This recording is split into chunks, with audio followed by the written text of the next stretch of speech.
Hey, what's going on, guys? It's Brad and Nathan from Headbangers Podcast. Today we've filmed a really great episode with Jay and Scott from Overthrow. They're a death metal band from the UK, been picking up a lot of waves recently with their new EP. Yeah, obviously we talk about a lot of cool things. Talk about the death metal scene. We talk about how they went from being a thrash band to now evolving into the blackened death metal sound. They took a bit of a break in between, but now they're back and better than ever. We talk about a lot of cool things as well, like what they do in their spare time. So yeah, check it out. If you're watching on YouTube, give us a like and subscribe. If you listen on audio streaming services, give us a rating. It really helps out in the algorithm. And yeah, without further ado, here's the episode.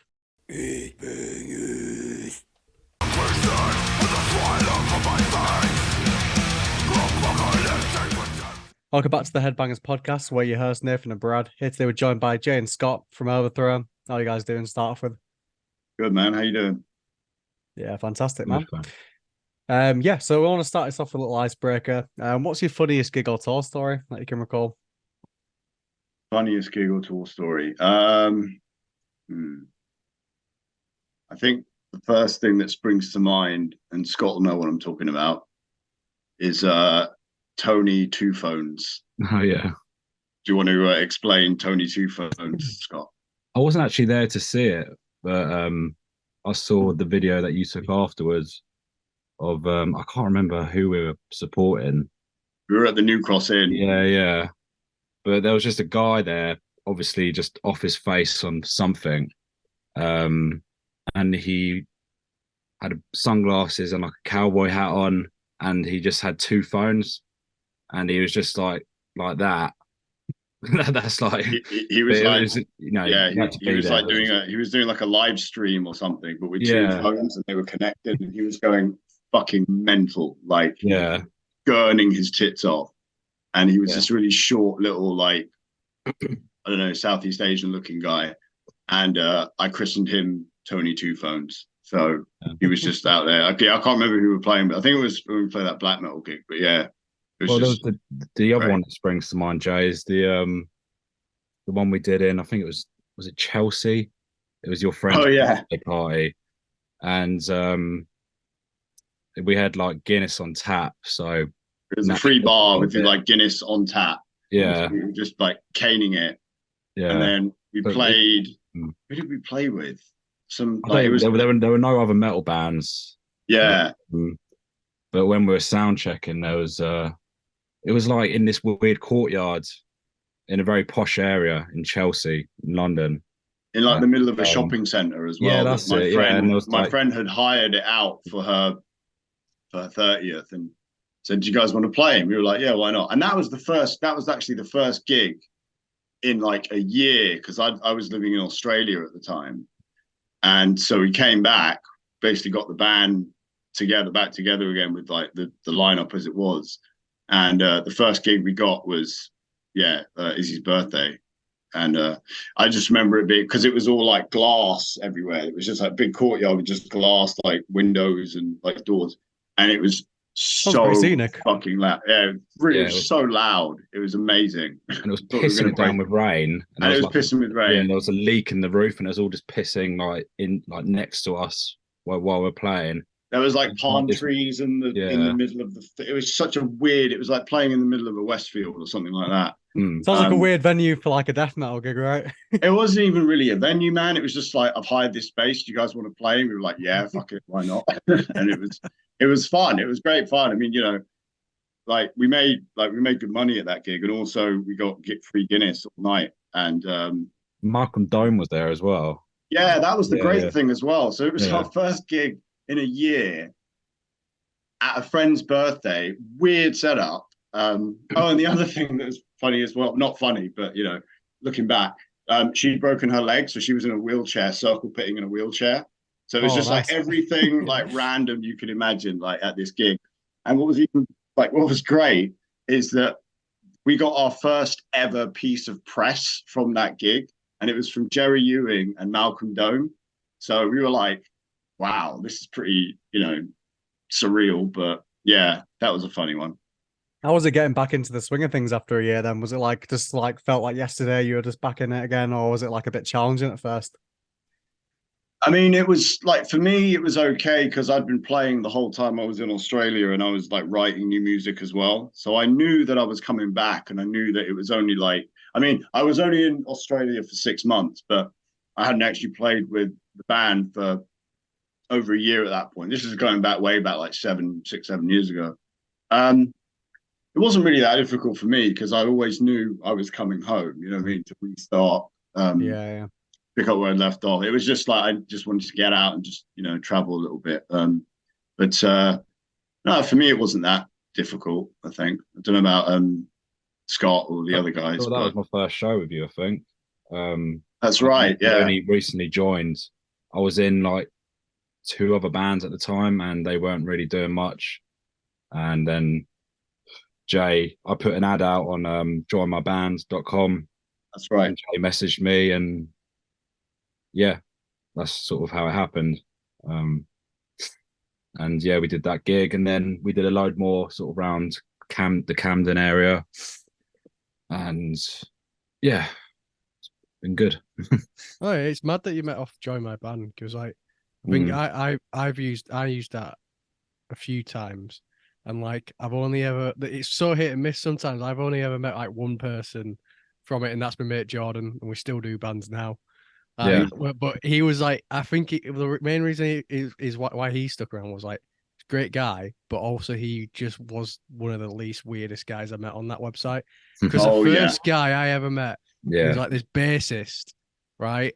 And he was just like came in and he looked like really tired. Like, right, mate, I'm Nathan and all that. And Jordan with us at the time, and he was like, yeah, mate, you look fucked. He went, oh yeah, sorry. He went, basically, I'm from Manchester.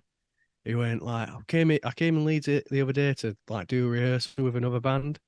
Well, anyway, like I got there and the train was cancelled. I was like, all right, so did you like sleep in a hotel, like rough it at a mate's house or something? Like, no. So what I did was, I didn't have enough to buy a taxi home, so he said he bought ketamine and did ketamine on the streets of Leeds for like a full 25, and then they waited and then came straight to our band practice and we're like, all right, okay. And then like he just chatted shit the entire time. Like I don't think he even played bass once, and he left. I went, yeah, that's fucking block that dude. Like now, you've got the job. like you were the weirdest guy. You're hired. I love how his mind went right. I can't get home. Better get ketamine. Like that's brilliant. There's only the option. Yeah. Well, I mean, I've never bought it, so I don't know how much it is. But surely you could have at least got halfway to Manchester. Yeah, like the rest of the way. like a fucking hotel or something like that. You were like, I can't get home, so I'm just gonna just do this and then just stay awake all night. Brilliant. That speaking of like dodgy like people you meet online, got another again like the funny sort of funny moment comes to mind. The Metal Gibson guy. Oh yeah. Oh man, this is brilliant. So like, I'll never delete that video. It's just it's amazing. Remains on my phone. I think this was when we were looking for members when I came back from Oz, and I put a thing out on I think band mix, Join My Band, whatever, saying thrash death metal band looking for guitar player, and this guy like sending videos, that type of thing, and this guy sent in a video of him. I chat to him on the phone as well, and he sent in a video of himself playing guitar, and he was this really old looking, really quite decrepit punk guy with like, he looked like he'd been around the block, should we say. And he sent in this crack, basically. And he sent in this sort of audition video of him playing guitar. And when I tell you he played guitar, like it was like the worst. He barely could even play. He was trying to play an A chord, and that was it. And he couldn't even he was doing this like, and then it was like, all right, fine. So I knew immediately that was a no. But then he ended the video. He just went metal, and then he showed his guitar, which was the Gibson Explorer. And he went, Gibson. And that was it. And like to this day, like me and Scott sometimes we'll look at each other and go, Metal Gibson. Like, it's just become one of those things. You know? Love the mindset, like he's just like, yeah, this is good to submit. This is like quality control, you know. Brilliant. I love to be like in the mind of someone like that, to get to that point where you think, this is it. Now this is my moment. I'm gonna, you know. I just wonder if they're just taking the piss, you know. Sometimes it's like, are you for real, like, you know. Well, that guy seemed pretty legit, because I spoke to him on the phone and he was like, yeah, I'm willing to travel and all this kind of stuff. Oh, okay, cool. Send me a tape. Like, send me a video. And that's what we got. And man, it's just priceless. So if you're watching Metal Gibson Guy, then the basis of many jokes. Yeah, thanks for bringing so much joy to our lives. That's classic, to be fair. I always go, if I go to start something, I always go Facebook groups, because like at least then I can see the person as well. Well, I'm there like, all right, okay, because you can normally tell. You're like, sometimes you're like, this guy's a bit of a. It's Russian. It's like Russian roulette. You just never know what you're gonna get. I compared it to, like, obviously you guys remember Blockbuster, right? Blockbuster Video, classic. So like, you know, the bargain bin in Blockbuster, like, it's mostly shit, but sometimes there's, you know, Terminator in there. Yeah. You know what I mean? Like, there's the occasional like fucking like gem, but yeah, most of the time it's like fucking, I don't know, Bridget Jones's Diary or whatever the fuck. Or like shots fired. Like deep sleep deprived Ket Basis Man. Yeah, exactly. Metal Gibson, sleep deprived Ket Basis Man. You know, they're all in there. Need to make like a Netflix series out of these like horror stories from Join My Band from Facebook groups. Yeah, don't join my band by Netflix. I reckon if I logged in, there's probably still like 5 messages that I just didn't respond to, because it'd be like, I can tell by the username the guy's weird now. Yeah. Well, I heard you still looking. No. Yeah, not anymore, mate. Not anymore. Yeah.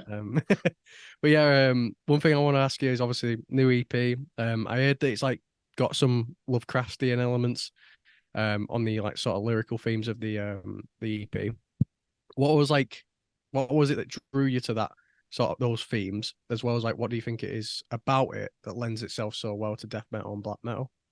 I think it's because it's like, you know, it's another take on, you know, classic mythology, you know, and I've been reading got a copy somewhere of the Necronomicon. So obviously I was reading, you know, the Cthulhu story, and I can't remember the title now, but you know, like the ones that take place in that, you know, weird underwater sort of land, and just, you know, getting carried away with like imagination, and you know, and also looking at other lyrics from other bands who have explored the kind of Cthulhu mythos, and read a lot about like Aztec and Mayan gods and rituals and things like that. So that gives me a good like sort of inspiration for looking at things like, you know, death and sacrifice and religion, but not from the classic sort of, you know, Christianity or anti-Christianity sort of framework. But yeah, just reading. I'm an English teacher. That's what I do, like as a day job. So I read a lot. You know, I read to the kids, and you know, I read a lot of like old stuff like Shakespeare, Chaucer, and things like that. Do they know you're in a death metal band? Say that again. Do they know you're in a death metal band? Yeah, they do. Yeah. And I do I do like a little like guitar club with them after school, which they think is pretty cool as well. And like, there's so many kids as well, like nowadays, really are into guitar, which is really cool. So I introduce them to all kind, you know, Black Sabbath and Led Zeppelin, you know, with Deep Purple, Nirvana, and then slowly but surely, you know, Venom and Possessed, and you know, Morbid Angel. I like that we get the occasional comment on YouTube, which is just like, "This is my teacher." You know, quite cool. Yeah. That's pretty sick, to be fair. That's cool. Yeah. So some of them think it's really cool. Others are like, you know, they're not that into it because, you know, they're into like, you know, whatever, hip hop or whatever. And then the others, they don't care because they're teenagers and they don't care about anything. So get a bit of a mixed bag. It's cool though, because like obviously like HP Lovecraft, I feel like it, like Nathan said, it does lend itself so well to death metal. I've like always wanted to like H.P. Lovecraft, and I respect everything that he does, and I've really tried to give it a listen when I'm like listening on the audiobook. But yeah, it's like really complicated, I find. But I don't know if that's Yeah, because my reading level is not at that level yet. I'm still trying to build myself up. I never grew up with books or reading. I was always yeah, like a movie or TV guy, so like I'm trying to like condition myself to like more books because I do really enjoy the process of it. But yeah, he yeah. speaks in a very like poetic way, doesn't he, when he does like Yeah, books and stuff. absolutely. A lot of the stuff is obviously just quite, quite wordy, quite sort of long-winded. But he does, he's just got such an amazing visual imagination. And if you can put yourself in that sort of headspace and that similar sort of headspace, then it lends itself to, whole new worlds that I never would have like considered. And I'm a songwriter, you know what I mean? I try and create, but with every song that we write, I try to make every song its own world. And I think with Lovecraft, every story that you read in, for example, Necronomicon, is its own world unto itself, but there's a thread running through it. So I think that's the kind of common motif, if you like, that I sort of picked up on. But I'd never read it before, and I'm always trying to like expand, what I read, because I tend to read the same. It's like films, you know what I mean? Like watching the same film over and over again because you know what's going to happen. It's good, you enjoy it. I have the Very same thing true, with yeah. books, and also I teach them as well.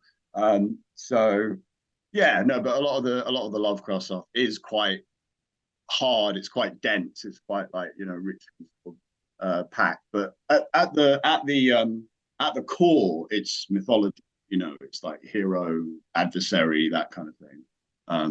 So yeah, it's just I like reading. It's like reading. It's like Lord of the Rings. It's the same sort of thing. It's like mythology, but it's just taken from that Shire perspective as opposed to that sort of fantastical Cthulhu mythos perspective. So yeah, Yeah, anything definitely. related to mythology, I'm really into. So yeah.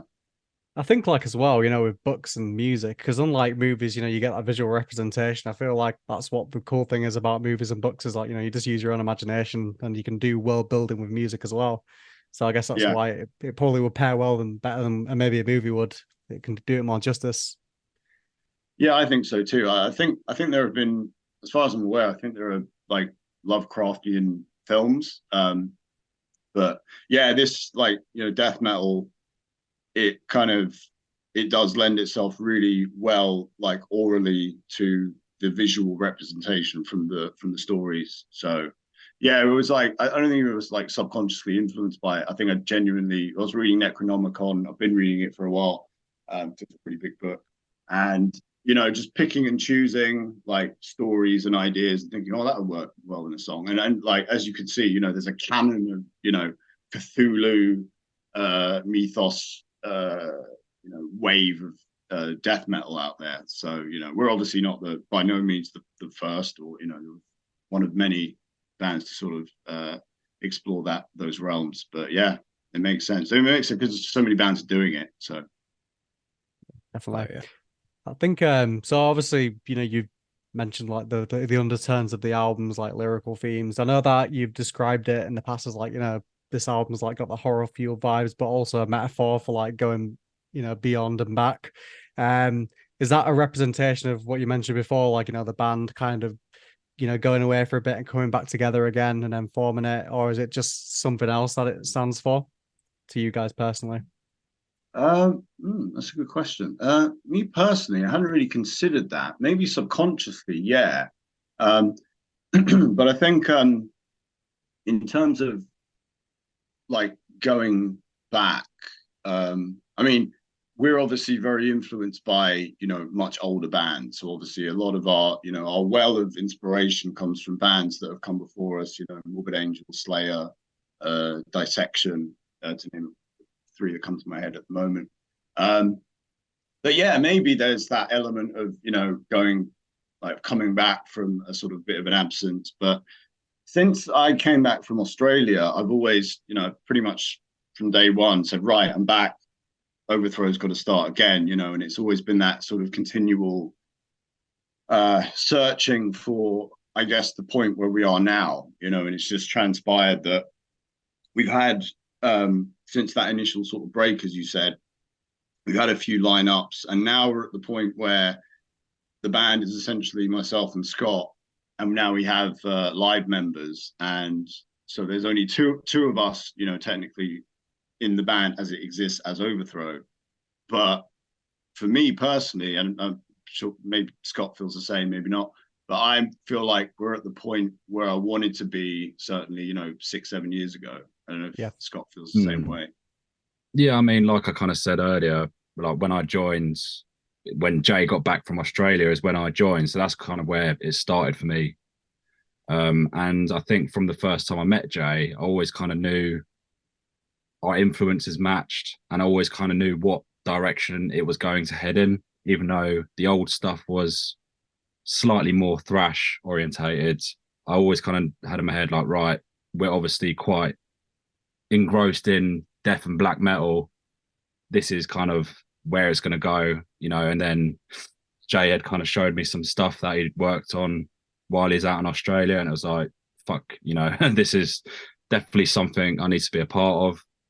And then I think I mentioned on the last podcast that we don't really write things chronologically. So like the second album after the EP we've just released has been written for quite a while. Nice. But the EP was written during lockdown, like those 4 songs, and they were the EP is kind of very influenced by what we were listening to at that time. Bands like Dead Congregation, Skeletal Remains, and obviously like the obvious like Morbid Angel, and yeah, they just sat together really nicely, those 4 songs. So we just thought, fuck it, you know, let's do this EP. Like we want to, you know, we're itching to play something dark and heavy, and you know that's what we wanted to do. So yeah, I mean, the next album is different. You know, it's not going to be the same as the EP. And also the EP for me as well, and I've said this before, I feel like is definitely certainly the first Overthrow release as the band exists today with myself and Scott. Because the first album was essentially a collection of all the songs that had been written over like a 10-year period, with all the different incarnations, all the different members, and like, you know, people come in, they write a song and they might leave, and then, you know, they say, oh, well, you know, I'm not in the band anymore, but you can use my music, fine. So it was just a case of like getting something out there with our name on it, which became Strike Down the Savior, our first album. But then, yeah, as Scott said, when I went to Australia, I essentially wrote nearly all of what will now become the album that's going to come out after the EP's out. Then the EP was written during lockdown, and we just felt it was right to bring it out as and when we did, because also it was a real collaborative effort between myself and Scott, and we were definitely on the same page, definitely on the same tack. We thought, wow, these songs, and the EP literally wrote itself, man. Like I wrote Ascension of the Entombed. I think I've said this before.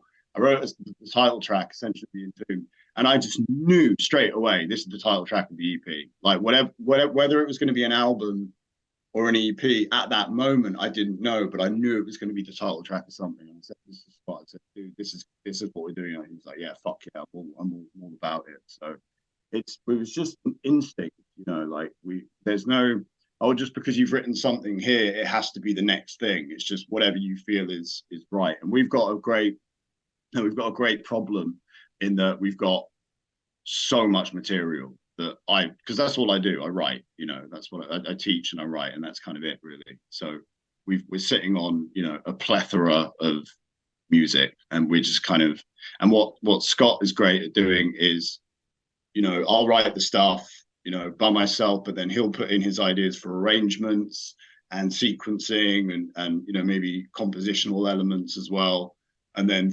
say, okay, well, these, you know, 5 songs that you've written, they sound like they belong together.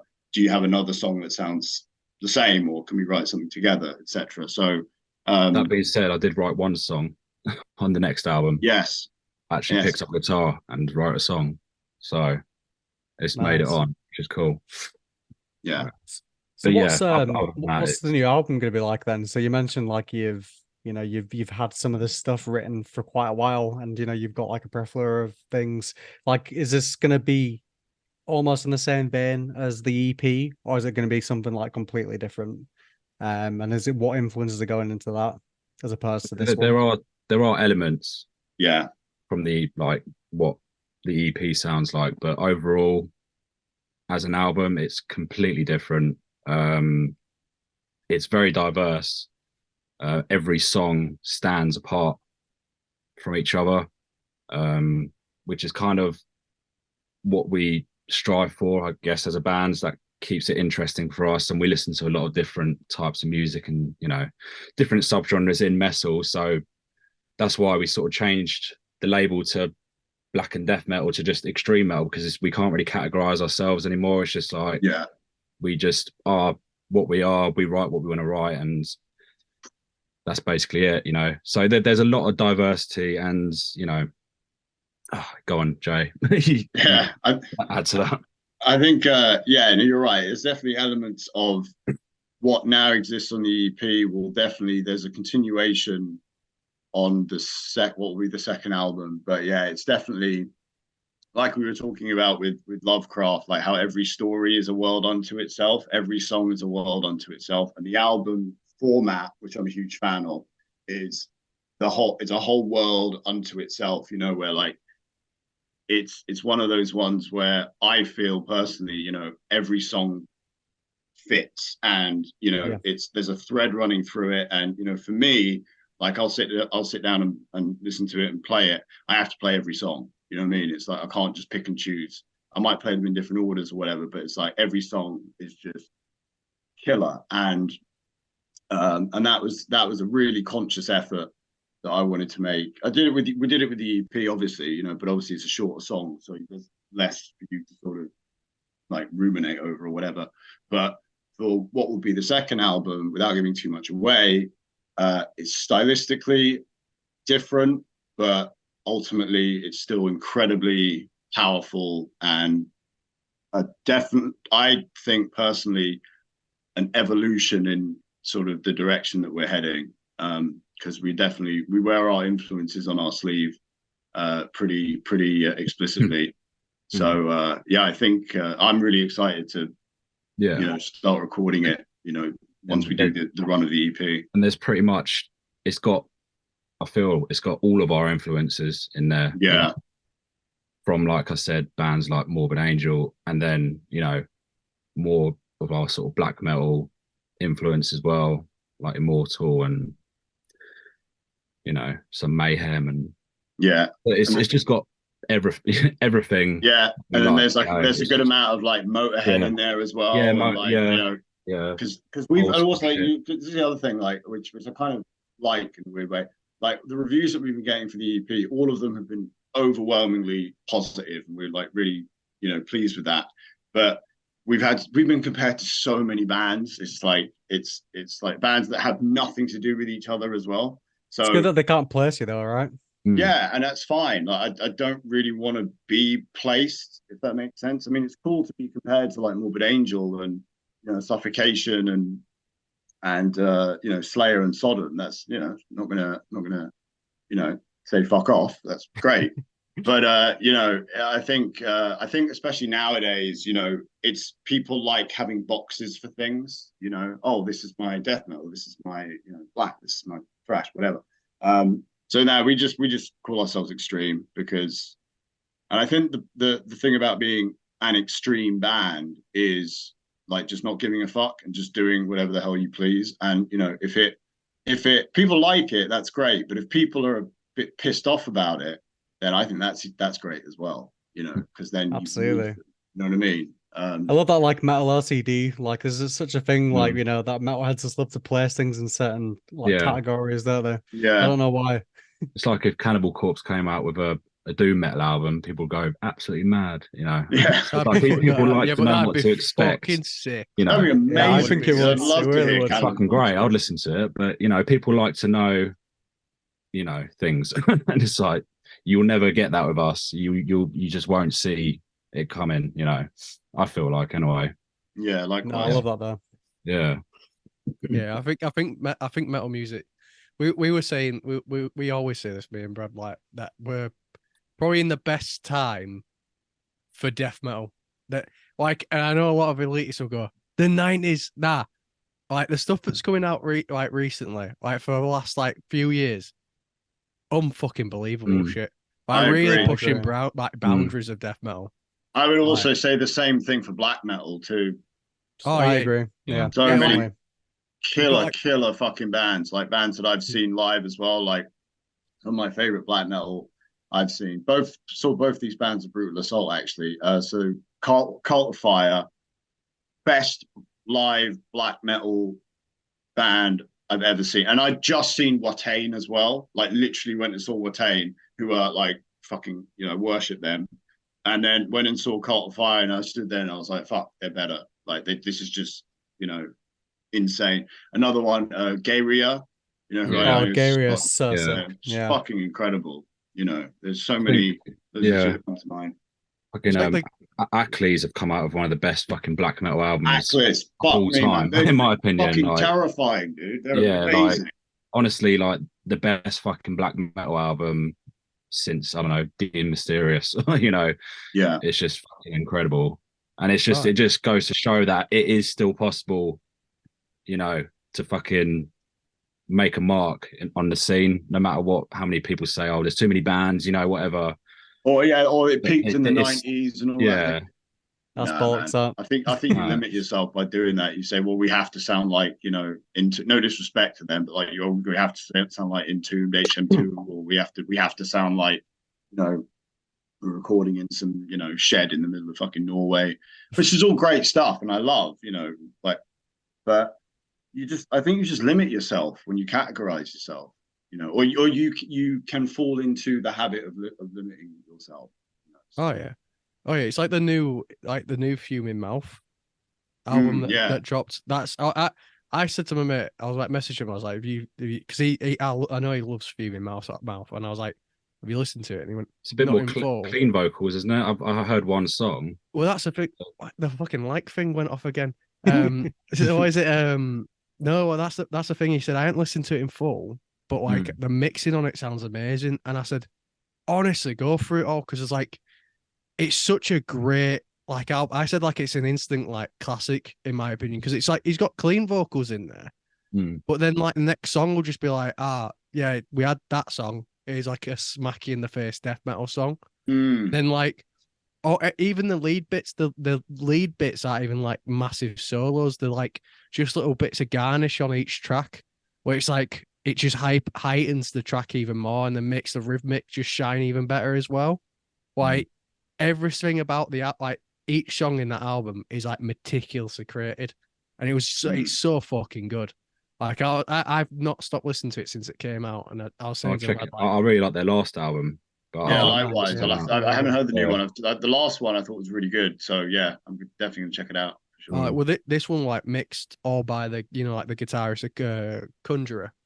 They went up to his studio in Salem. I think they stayed there for like a month just writing it. Nice. Like if you want to watch like how it was created as well, Jay the vocalist made a full on fucking like vlog series on it, and like it's really personal shit that's in there.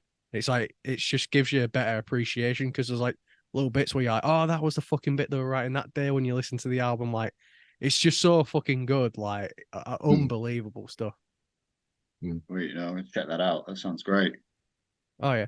One thing as well I wanted to ask you is like, obviously you mentioned before we started the podcast that you came from more of a thrash background, and then you transitioned slowly into the blackened death metal sort of extreme metal sound.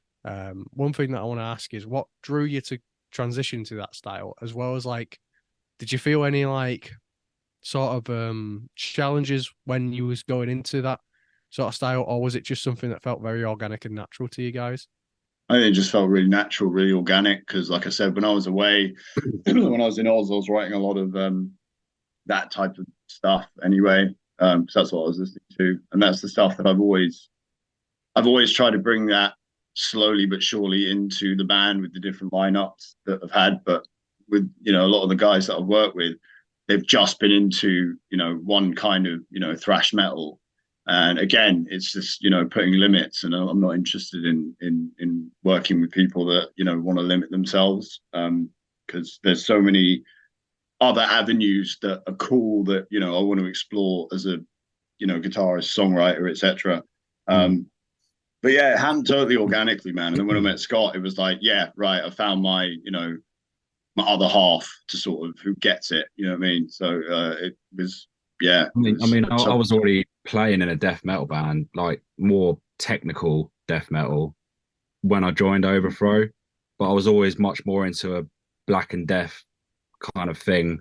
I was kind of falling out of love with tech death. I thought, as a style of music, it's just gotten a bit stale. So I had a real sort of hankering to play more like death and black metal. And as far as I know, like drummers before me in Overthrow didn't really put a lot of like blast beats and double bass stuff. It was a lot more sort of traditional sort of heavy metal drumming. So I kind of I took the songs that were already written and put my kind of take on it, added some more extreme metal elements in there. And then I think it just worked really well. And again, like Jay said, it was just a really organic transition. Like it was, and as I said earlier, we were always kind of heading in that direction in a way, I feel like, just based on like, the definitely music that we were listening to. And we had the sort of the tools between me and Jay now to ramp it up a bit and make it more brutal, basically. I was going to say that as well, what you touched upon there, Scott. I think when you joined the band, that inspired me more, because it was like, oh fuck, I've finally got the drummer that I always wanted, so that's going to push me even further to want to create even better like music. So I feel like, it was definitely a mutual, like, oh cool, like we're both into the same thing, we both have the same desire to create this kind of music, so it just made it that much easier, rather than you try to like, when you're in a band with someone and they're kind of into it, but then they're not, their heart's not in it. But like with myself and with Scott, it's like our heart, minds are totally into what we're doing. So it's totally organic. Man. I mean, I've had opportunities to like audition for some quite big bands, but I'm just like, if I don't like the music, that is everything for me. It's just like, I wouldn't go and play for like a fucking deathcore band because my heart's not in it. It's just like, it has to be what I want to play, because I live a very busy life. But music is something I have to do, and I have to fit it into my life, otherwise I go a bit crazy. So it has to, Overthrow is the right music for me, and it's worth the time. So yeah. I think as well though, like, what you mentioned, like you're both really open-minded about like, just being extreme, like, it doesn't matter about we have to be tied to this genre. And I think the fact that you're both open-minded about that approach is what made it so artistic, the new album, and like, a lot more diverse than I suppose, some other death metal albums out there, which is good. I think like more people should have that mindset, and I think more interesting albums will come.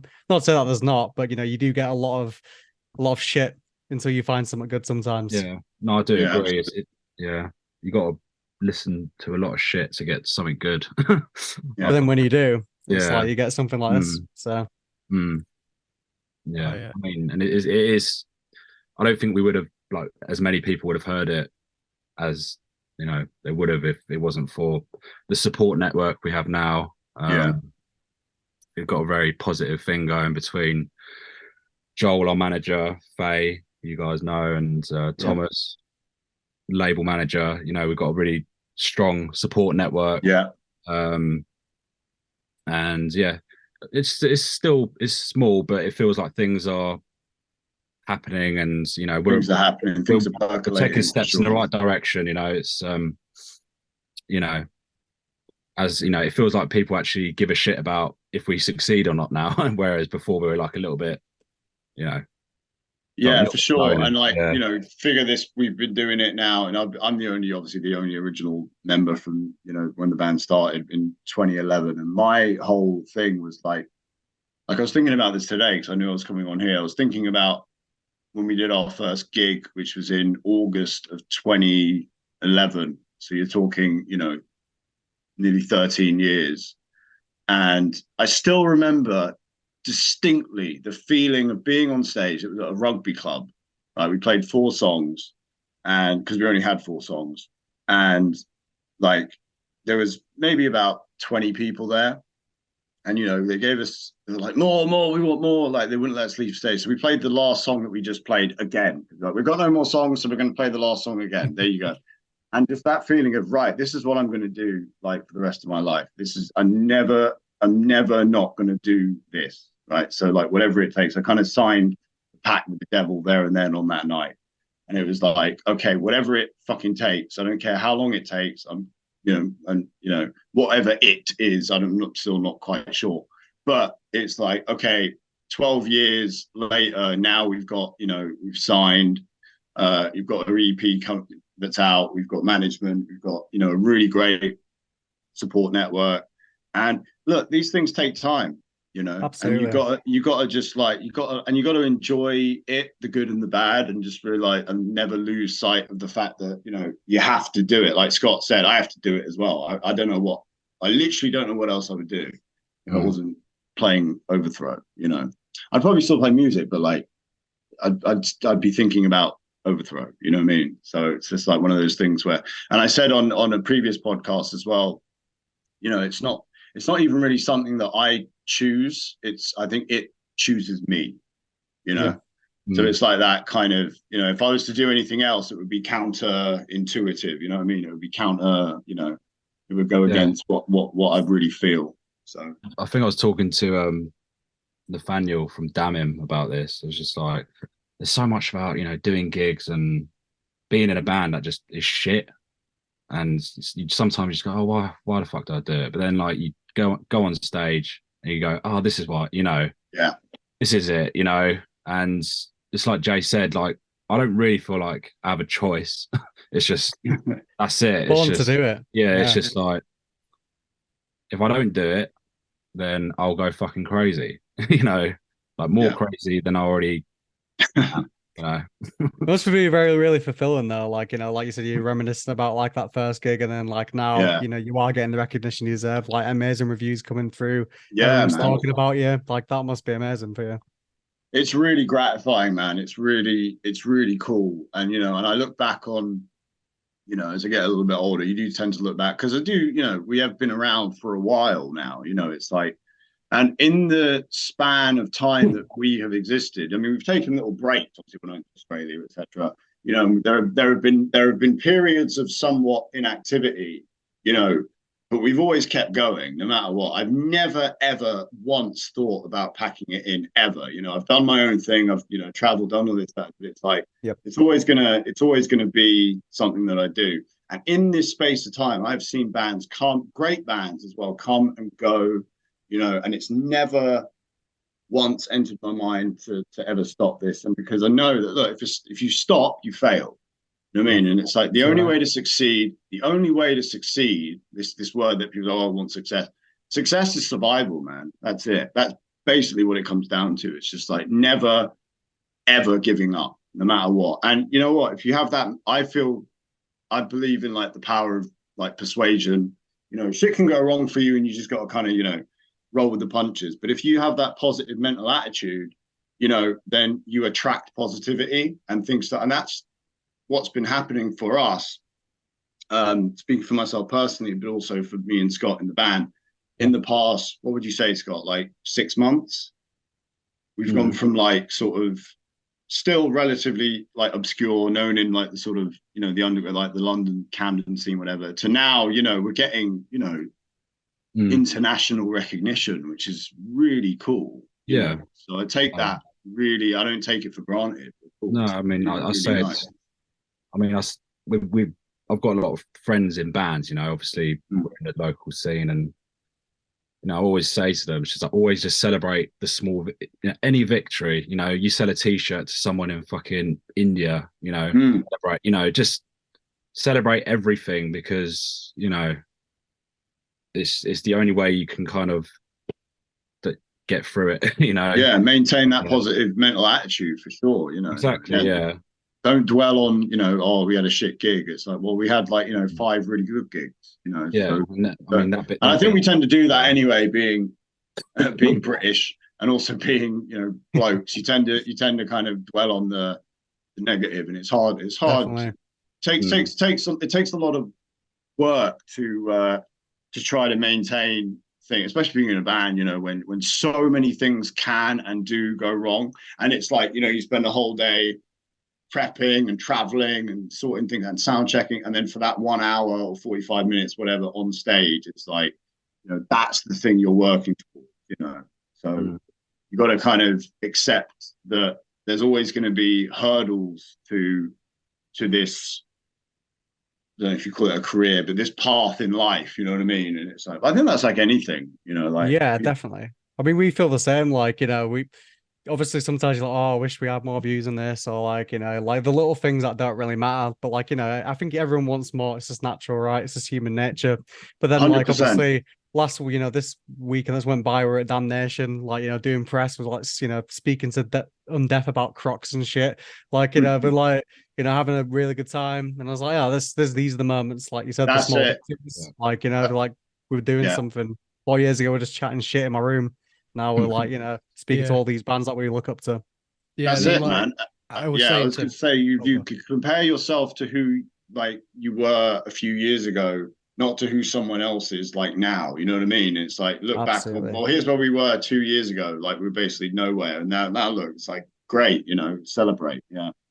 Oh yeah, I said to Brad, like, I said, well, we're walking out because we'd like wrapped up the day, like left a little bit early because we were fucking knackered. But we're like, oh, I was talking to him. I was like, you know what? It's one of those like experiences like that is one of those things where it's like, I'll know for a fact that I'll be old as fuck, and I'll be like, I fucking did that though. Do you know what I mean? Like I did that. Like that's a cool thing I did. Or like it's like when I'd like to imagine grandkids being like, "What did you do when you were younger, Grad?" I fucking whip up YouTube right now and show you. Yeah. I went to a fucking festival and I did full press for it. All this shit. I'd like good fun. I've made friends with all these fucking bands from over the fucking years, and like, I just achieved shit. But like sometimes like you get tunnel vision where we'll look at a video we thought would do really well. Yeah. And like, why has it got like fucking 20 views? You know what I mean? Like, it's just like, to us, it would be like, this is like, to us, like, this was a big get and it's just done shit. But then Brad always goes, Nathan, stop dwelling on that shit. Because I'm definitely the more negative person out of the two of us, but I just get in my own head about shit constantly.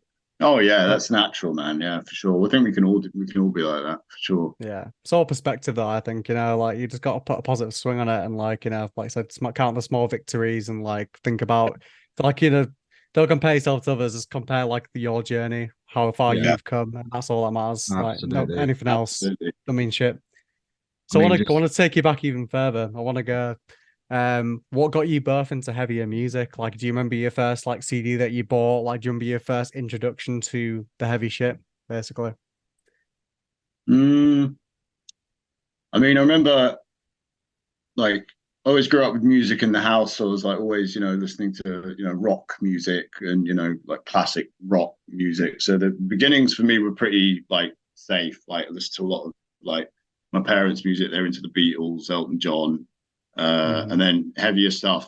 I guess one of the first heavier-ish sort of bands I remember hearing when I was like, I think I was like 10 or 11, it was Led Zeppelin. And it was like, oh, I like this. This is like, there's something in that I really, really dig. And then I remember when I got my first guitar when I was like 13, 12 or 13, I immediately could play the main riff to 20th Century Boy by T-Rex. Like, no. I just instinctively knew how to play. And I was like, wow, this is fucking cool, And then like, fast forward a little bit.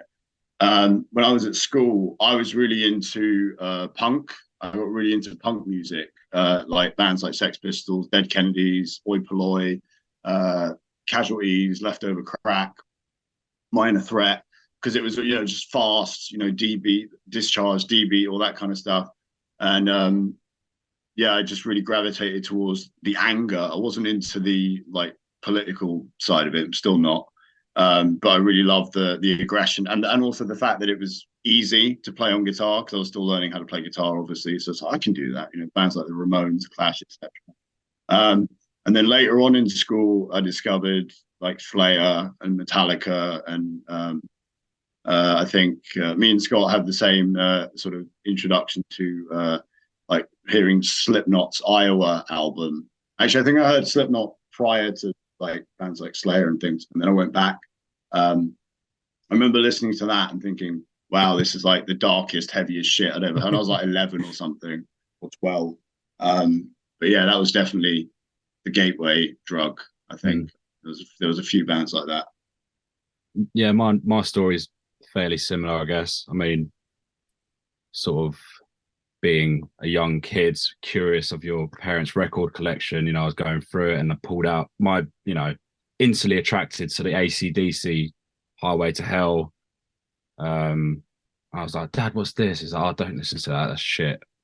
I was like, I put it on and I fucking loved it, you know. So I've always kind of been attracted, like, not just to the music, but like the whole visual side of, you know.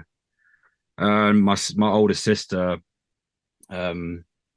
she had like Nirvana CDs. I think she had like Black Album, Metallica. So naturally, I sort of got into more like heavy rock and metal that way. And then when I was really young, I think it was actually the year that Iowa came out, I got into that. And I remember I was like the only kid in my school. I was like in year 3, whatever age you are then, fucking what, like 9, 8 or 9. Like, guys, I was like the only kid into my school that was into that, and everyone thought I was a fucking freak for listening to because like the vocals, like, it's so angry. How do you understand what they're saying? It's like, I don't care. It's fucking badass, you know. So yeah, that was really the start of getting into more heavy shit. And yeah, I went to see Slipknot on the Subliminal Verses, that third album. I went to see him on that tour. That was the first Unholy Alliance, and it was Slayer. Obviously, I'd heard like Rain in Blood, but when I saw it live, I was like, fucking hell, okay, you know, this is it now. So yeah, really, it was like Slayer. I think Mastodon played as well. I think that's when Leviathan was out, just came out, maybe. Must have been sick to all that. Yeah, it was fucking. That was like my first metal gig as well. So yeah, then on, obviously I was into bands like Metallica and Iron Maiden and stuff like that, and then I kind of got really into Opeth, and that was kind of like my favorite band of all time. Then me too, man. Fucking, I got a fucking tattoo there. Like, they are my absolute favorite. Still are to this day. Yeah, I got really into them, and you know, obviously Michael Lagerfeld's vocals. Very curious about where that came from, and obviously got into bands like Morbid Angel and shit through that. And then I got into more of like a tech death thing, like when Necrophagist, you know, Epitaph came out, and then I got more into like death metal, like Cannibal Corpse and stuff like that through that. And yeah, it's just, you know, it's what you listen to one band, that's a gateway to another thing. And then I was also really into like Cradle of Filth and Dimmu Borgir. That got me into like black metal and stuff like that. So yeah, that's kind of how it spiraled out of control. Being a metal fan is like being a drug addict, isn't it? It's just literally. You start from like weed and like heaviest stuff next. Yeah. It's fucking magical though, like getting into all those bands. So definitely. I wish I could do it all again. You know. Yeah. And when you hear a band for the first time that really like hits you in that way, it's just like you can't really replicate that, I think, unless you are then making music yourself that moves you in the same sort of way. But yeah, when you have that kind of, I think also with metal fans as well, that if you have that open-mindedness, you're always going to be open to potentially being moved or shocked or like, you know, reacting in that with that same sort of innocence that you have when you're a kid as well. And you kind of, you know, because you remember how that music made you feel at the time. But also, like, as I get older, like, it doesn't go away. You know, every time I see, you know, a band like, you know, Anthrax or live, or, you know, when Slayer were playing live, I've seen Slayer like 8 times before they, you know, called it quits. And every single time I saw them, they made me feel exactly the same way. You know what I mean? It was just like, you know, even though some gigs were good and some gigs weren't the best, it's still, you know, it's still, I think it's the music, but it's also, for me, it's the way it makes you feel. It kind of takes you back to the time machine, you know. Time machine, exactly. You can still put on fucking Rain and Blood and remember like how it made you feel when you first heard it, you know. Too true. You know, Oh, it's yeah. just like, Oh yeah, I remember like first time seeing like Raining Blood live was on the farewell tour. But like I remember like when I first heard like Raining Blood, I was like, yeah, it's a good track. But I didn't get why people were so obsessed like with it as a track or like with Slayer. I was like, I really liked them, but I was like, I don't get why people like screaming Slayer and shit like that. Like, you know, they're a thrash, you know, like a good thrash band. But then I remember seeing Raining Blood live, and I was like, as soon as I heard like the fucking drums going and the riff coming, I was there like Yeah. straight away. Like I was like, this is fucking amazing. Like, because like you just got there's so much shit you can't hear from listening to like on stream and shit like that. Where you're there like as soon as it's live, you're like, I fucking get it now. This is why people scream fucking Slayer at the top of their fucking lungs. yeah, I was like, this is fucking sick. yeah. Like, They really Yeah. knew how to create an atmosphere with their. Yeah. No, they really did. More so than any of just the other unmatched. thrash Like, bands. Yeah. And I love Metallica, I love Anthrax, and I love Megadeth, but Slayer, I mean, I've got my whole arm dedicated to Slayer for fuck's sake. So, you know, that tells you a lot Oh yeah. about how I feel about them. They're just, yeah, in terms of, like Scott said, in terms of creating a vibe and an atmosphere and that real primal, you know, almost reptilian mindset, like that part of your brain that you know makes you want to fucking, you know, kill the person next to you. It's just unmatched, you know. Yeah. To this day, I think, you know, there are bands that come close, but still, you know, there'll only the ever be kings. ones. They are the kings, 100%. So I've got one last question for you boys. If it was a zombie apocalypse and you have to pick between the two of you, who you think would be the least reliable and who would be the most reliable? Because I believe you said that you two are the members at the moment, right, of Overthrow. So decides amongst yourself who you think would be most reliable. Oh, Scott, you would definitely be the most reliable because I agree. I can't drive, and I mean I can, I just don't have a license. Hey, I'm a builder, man. I got power tools and shit. He's got power tools. He can do build something shit. like I mean, unless like these are zombies where, you know, they die when you play a sick riff. I'm useless. That's it. You know, I would happily, yeah, I would throw myself into the horde and get them to devour me, just like the fucking Gore Obsessed album. Yeah, I also don't drive, to be fair. So, like, you know, when I think about that, I was like, yeah, I probably would be fucked, to be honest. Like, you know, yeah, I could probably try and drive, but it's not going to go well. So, yeah, I could set the house on fire and then they'd all burn, but so would I. You know, a martyr's death. Yeah, exactly. But yeah, Scott would be definitely, yeah, 100%. I knew straight away. Yeah, Scott would be. He would survive. I think Scott would last quite a while. I wouldn't last 5 minutes. I mean, I live out in the countryside, so Oh, yeah, it'd take further to get to me anyway. So yeah, and he's got easier access to firearms as well. So there you yeah. go. Oh yeah, you saw it. I always thought I was like, I feel like I'd thrive because just the crippling paranoia I have every day. I'd be like, I'd have fought everything already. Yeah. I've been like gone through that scenario 9 times and been like, yeah, I'm good. I know what to do. Yeah, yeah. People think that like you like walk down the street and you think, I wonder what would happen if a meteorite just hit right now. How would I respond to that situation? I think about that. It's like those intrusive thoughts in it. That's yeah. Like, how would I sort of like? Could I maybe like hide under that car and survive it? You know, think about random shit like that all the time. Oh yeah. Like me and Alice were talking about like zombie apocalypse. What's the first thing you do? And she's like, well, I'd immediately go to a shop, get some supplies. I'm like, fucking idiot. I was like, no, where all the people are. Where all the potentially infected people That's a rookie like, move, that is. I was like, you get into a car, you're driving in the middle, bumfuck nowhere, you hold out for a good few days until it fucking blows over, then you find some supplies. It's like, well, what are you going to do? It's like, just hope you don't die in between those days where you can get supplies. But I'm like, it's because I've thought about it like 9 times. Yeah. And also I've seen, you know, that film 28 Days Later quite a few times. They'd be the worst zombies, man.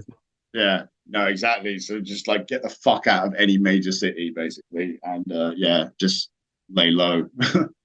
Yeah, you'll be this laughing Scott. You'll be there with like a whiskey and cigar, and you'll be like, yeah, fuck these guys, raiding Sainsbury's like losers in his compound. Yeah. But yeah, thank you so much, guys, coming on. Like I said, the EP is fucking phenomenal. I'm gonna keep spinning that, and I hope you guys come up north sometime and play some shows. So we'll be there for sure. Absolutely, man. Booming Leeds. Yeah. Brilliant. No, thanks for having us, man. Really appreciate it. It's been great fun. No, Yeah, man, thank it's great you. having you. Pleasure, guys. Well, thank you so much, and take care. Thank you. Cheers, guys.